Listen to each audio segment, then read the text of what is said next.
The ice and snow has begun across northern Ontario as this powerful storm moves in. There will be significant impacts for us Monday into Tuesday, somewhat too. But particularly for us for Sunday into Monday morning, watch for that icy mix for us of freezing rain and ice pellets, and travel very hazardous across some highways, especially one Sault Ste. Marie, Sudbury to North Bay. Blizzard conditions for us with heavy snowfall and blustery winds. The accumulations could be significant, as well as those strong wind gusts 70 to 80 kilometers per hour Sunday and into Monday.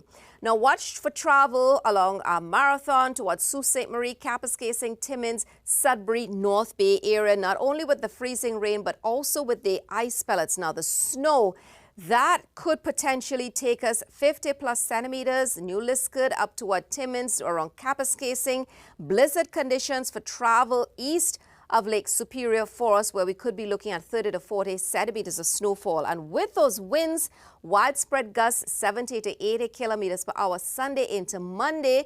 This is where we see dangerous travel and the potential for road closures, as visibility will be significantly reduced, in many instances down to zero.